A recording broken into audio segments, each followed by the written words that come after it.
Hey everyone, Chris here from AV.technology. I'm here with Shayne Thomas. He's General Manager over at Peavey Commercial. I thought it'd be a good opportunity while we're here at Integrate just to have a bit of a catch up about where we're at with Peavey Commercial and MediaMatrix. So look, it feels to me that at one stage MediaMatrix was like the only game in town for years. And then for one reason or another, it kind of, at least in Australia, was in the wilderness a little bit. So where are we at now, Shayne? Okay, just so that everyone knows, I recently came back in 2020, which was the opportune moment to come back, 2020, as soon as COVID hit. The plans obviously had to be reworked, but it was a bit of a blessing in disguise. In a way, it gave us a little bit of breathing space to try and figure out where we needed to go. Cut a long story short, what we did is looked at MediaMatrix and its legacy. Its legacy has always been into the large enterprise commercial audio projects. That's where we've been very successful over the years. So when I came back, I sat down with the team.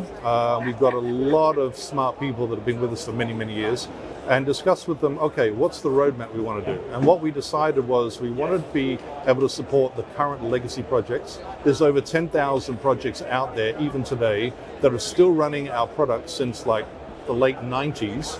In fact, projects that I've done in Macau, back in the days when I was the MediaMatrix guy for Asia Pacific, have been running non-stop 365 days a year since 2006. Right. So effectively 18 years. So the bottom line is we looked at how are we going to move these from the legacy product line to the next generation. So it's all about backwards compatibility and migration. All the way back to CobraNet. All the way back to CobraNet. So we are still supporting CobraNet. So if you have some old CobraNet systems out there and you want to bridge them into the next generation, our Scion DSP platform, that will allow us to take CobraNet, move it to a Dante protocol if you need to, or to move it straight onto something like an advanced AS67 or even Ravenna broadcast standard. Okay, right. So you don't play favorites. You're pretty much mother hen, Rosetta Stone for all those standards. That's right, and it's a big beast to do sitting on a platform because you've got different protocols, different timing. You've got, for those that are in the know, the PTP version 1, the PTP version 2 standards. How do you synchronize all these audio channels that are on different platforms? So that's what we've done is we've created bridging within our SNet platform.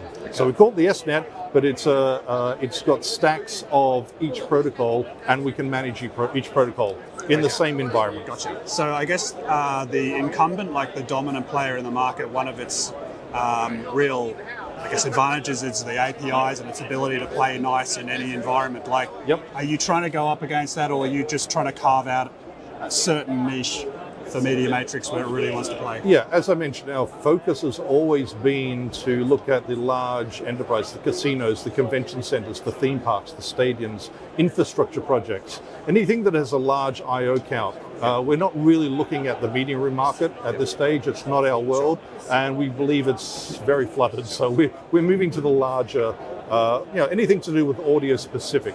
But we do allow, with our Python scripting and in Endware, all the control functionalities that our competitors do. So you will still have that functionality. Gotcha. So you're effectively not asking your customers to jump ship entirely. You're saying, hey, we've actually got a competitive product for a certain type of project and worth considering MediaMatrix for this type of project. Exactly. MediaMatrix, it's a non-license based solution. So when you buy the box, it will do what you want it to do. You don't have to pay subscription fees or anything like that.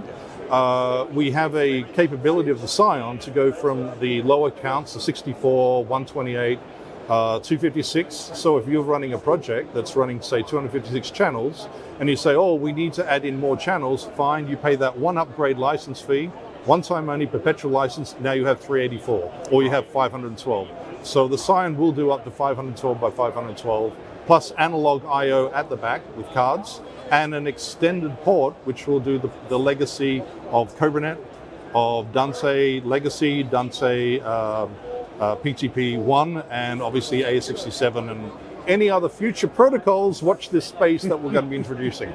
That's awesome. Well, thanks, Shayne, for the update. Just out of interest, your accent is a sort of mid-Pacific. Like, what Yes, I'm actually Australian. I was born in Perth, so I'm a Perth boy by heart. I'm Australian, but I've since graduating, I left Australia and traveled the world and picked up a bit of a international flair. Well, good to have you back. Yeah. If you are indeed back, I don't know whether mentally or... I want to be here more often, so than not. I'm really happy to be back home.